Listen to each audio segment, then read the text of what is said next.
go, 8-2 Phillies, as we welcome you to Phillies Post-Game Live, presented by our friends at Cure Auto Insurance. Ricky Patalico, Ben Davis. All right, bigger smile there. Ricky has no smile, and I'm in between the two of them. Want to hear from you. Certainly want to hear from the former GM, Ruben Amaro Jr., who we'll talk to in a moment, because, again, he's good for questions. He is.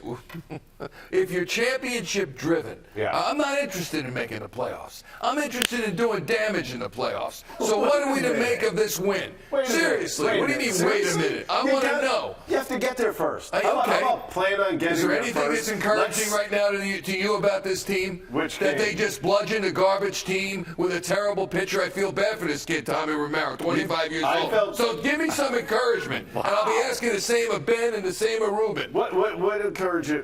Let's make the playoffs first. They haven't been there since 2011. I think it's time to just get in first. Let's make the playoffs first, and then we'll talk how they're going to win the first round. You want them to take on the New York Mets, for goodness sakes. Damn right I do. Okay. You have any hope, real hope, that they're going to take care of the Mets? Why wouldn't you have hope when you have Nola and Wheeler going? Oh, wow, silence. Wait. I was thinking about that, because you have Nola and Wheeler going, but they don't have the bats going.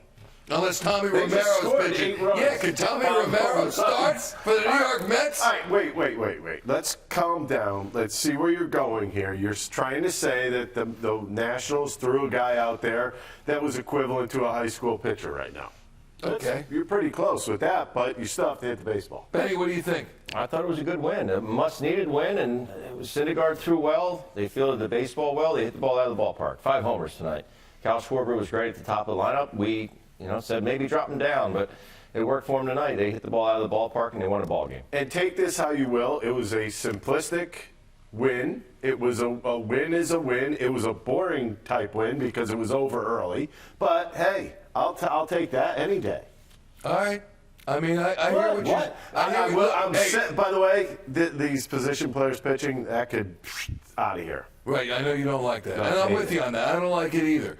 But 8-2, the Phillies win. They had lost the first game of the doubleheader 13-4, and that sent us down like that. The magic number for the Phillies is 4. The Brewers are winning right now over Miami 3-2 in the bottom of the 8th. That does not look good for a subpar and then some Miami team. It looks like the Brewers might win that one, so the Phillies will gain no ground, and they'll remain tied with Milwaukee. They have a half game up right now. With the tie, actually be up with the tiebreaker, so they are actually up basically a game. There's just less wiggle room than they had. There is no wiggle room anymore. They just got to win. Just win. Yeah, the important game I think today was the Brewers game. I mean, when you really think about it, that yesterday. Yeah, when you really look at what's going on right now, the Brewers are up 3-2. If they win that game, okay, then you're tied going into Sunday. Question marks about Washington D.C. with the weather tomorrow. So you never know if that game's going to be played tomorrow, or is that game going to be played Thursday?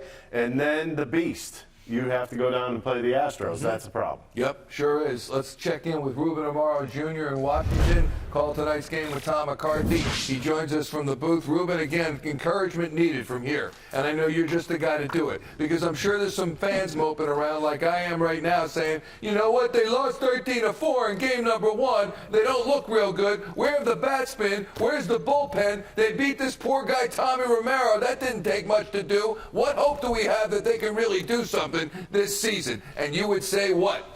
Well, just the fact that they bounced back the way they did. I mean, Kyle Schwarber talked about it in his interview afterwards. You just got to try to have fun and enjoy this.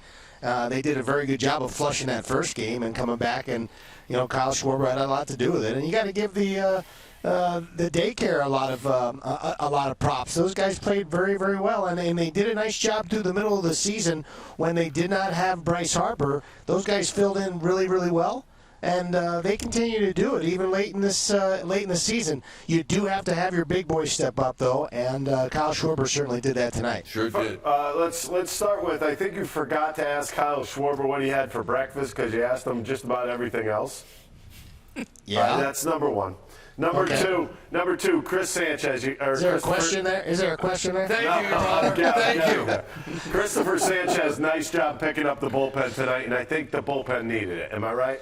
There's no question about it. I mean, in this situation, I mean, you basically want to have everybody available, especially for these last 4 games. But Christopher Sanchez has had a trouble throwing strikes, and even though he had a really big cushion, he threw enough strikes to be able to get through the last 3 innings. Didn't have to use some of our big boys back there in the back end, and well, hopefully they're fresh and ready to go for tomorrow and the next 3 games after that. Let's go to the clubhouse. We're just outside at Nationals Park. Here's Rob Thomson on this win tonight. 20 pitches in the last 15 days for you. I mean, how impressive. Stepping up there for you. Impressive, you know. But he's got some experience, and like I said, he's threw a couple of bullpens in between, and you know, we were hoping to get like 80 pitches out of him. But that was really impressive. It really was. Good sink, a lot of ground balls, soft contact. He did a great job. Talked yesterday how Reese's home run in the first inning might have made guys relax a little bit. Same thing hold true with Schwarber. Yeah, I mean, that was big. Getting out front and then adding on the second and then the big 3-run or the big inning in the third. You know, that kind of settled everything down, and I thought we swung the bats really well tonight. Obviously. You've talked about their resilience. Did it help to be able to come back and play, you know, right away almost, and not stew over that for too long this afternoon? Yeah, maybe a little bit, but I still think they would have been resilient tomorrow if we had played tomorrow. So, you know, it's a good group, and they busted every day.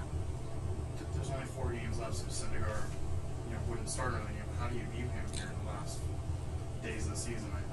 Well, he's gonna need some rest, right. you know. So theoretically, I guess he could be available the last game of the season. But if we get rained out tomorrow, he lines up for the Thursday game. That's what I was Yeah. Do you think they will just wait and wait? Oh, no question.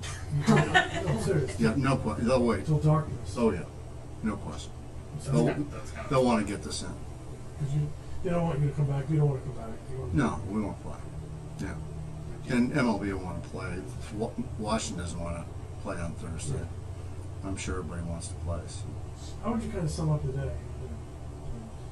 Kind of a one where you didn't play so Slow well. start and a quick finish. I mean, you could look at it, you actually fell into a tie, but shaved a game off the magic number. Yeah. So in that regard, Yeah, it was a tough first game, but a really good second game. I mean, so we go home, we go to bed feeling good about ourselves, and come in tomorrow and get after it again, whenever that is tomorrow. I feel like Vierling gave you a little lift too. Who's that? Vierling? Oh yeah, he's really had good at bats lately. I mean, he's squaring up balls, and he's played well. How do you view that, right? I mean, Nick's coming back, but getting some good contributions from some of these other guys. I know. We got a lefty on the mound tomorrow, so I think it's Corbin, right? Yeah. So. So I mean, they both hit right-handed, right? Am I wrong on that? Huh? We got a couple of lefties in the outfield too, so. All right, that's true. Yeah. See what I'm saying? Yeah. But I haven't told anybody yet. Right, got it. how come you don't have that Miami game on? Yeah, I can't control that. You're not interested? I'm sure. But they're down 3-2 in the top of the ninth. So. Pay attention to Thank you. Rob Thomson, so you asked by Jim Salisbury, interested? You know, a little bit. He said, but they're down 3-2 at the top of the ninth. The Miami, yeah, they're threatening right now. That's the Brewers over the Marlins right now, 3-2. Road ahead for the Phillies, Brewers, and Padres. All have 4 games left. And the Phillies finale at Washington tomorrow, then to Houston to take on Justin Verlander and Lance McCullers and Framber Valdez. That'll be a piece of cake. 103-win Astros team. And then the Brewers, the last one with the Marlins tomorrow, and then they host Arizona for 3. The Brewers and the Padres, all home games. The Phillies, all road games. The Phillies' road record has been woeful of late, certainly. They're below 500 road team, barely, but of the last 10 games, they were 2-8, so they're 3-8 last 11 road games. Yeah, that's not good.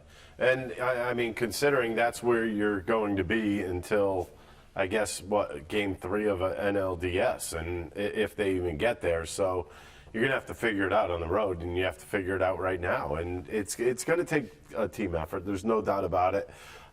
You know, I really believe this all started when they went to Arizona and San Francisco, and they just played horribly, and they came back off of that road trip at 1-5.